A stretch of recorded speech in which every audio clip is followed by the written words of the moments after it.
Removing money from politics was a big part of the Occupy Wall Street movement, and this week marks 2 years since the Occupy Wall Street movement launched. So, Mark, since you were there, I want to ask you, and you've interviewed 200 people who were part of the movement, what do you think were the main accomplishments? I think that the most obvious ones are that it brought a sense of popular political action back into the American political repertoire.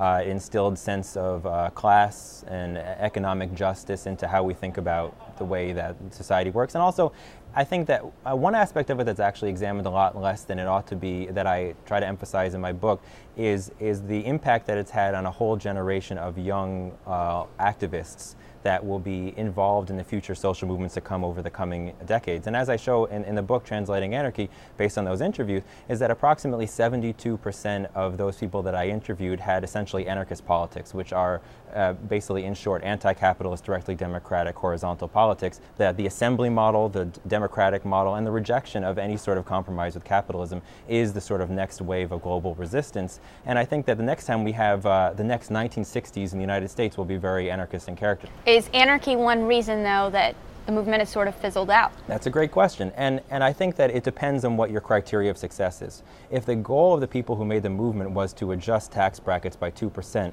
then we wouldn't have bothered occupying a park and having an unconventional autonomous social movement.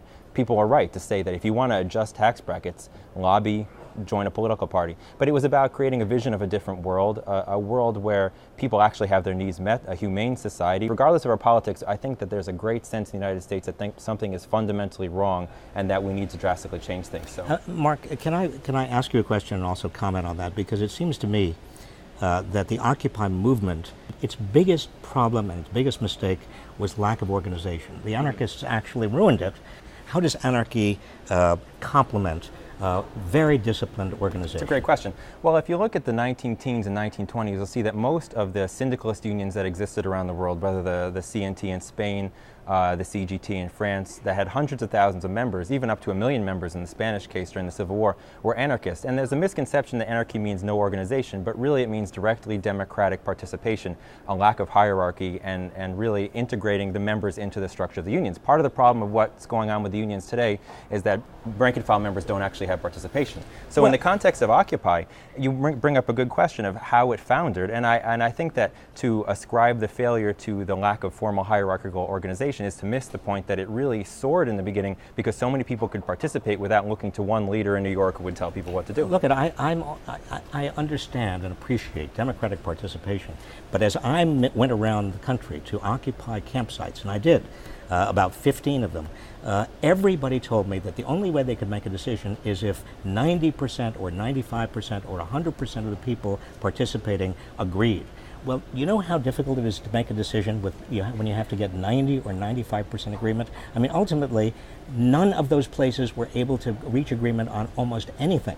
Well, historically, most anarchist unions did majority voting. And so I have a lot of critiques of consensus, too. I think it has a lot of issues, although the idea is not for everyone to agree, but to come to a solution that everyone can live with. I think, Larry, you've said before that the movement also could have been far more effective if it would have had a singular vision or focus. Is there a particular thing, a goal you would have liked them to have focused on? Well, I was kind of rooting for them around Glass-Steagall. They had a period of 6 or 9 months where they were really swinging a big stick, and they really had a lot of momentum. And I think you're right, it was too many Indians, not enough chiefs, and if they had just focused on the failures of Graham Leach Bliley and bringing back Glass-Steagall and breaking up some of the big banks, they would have really struck a chord.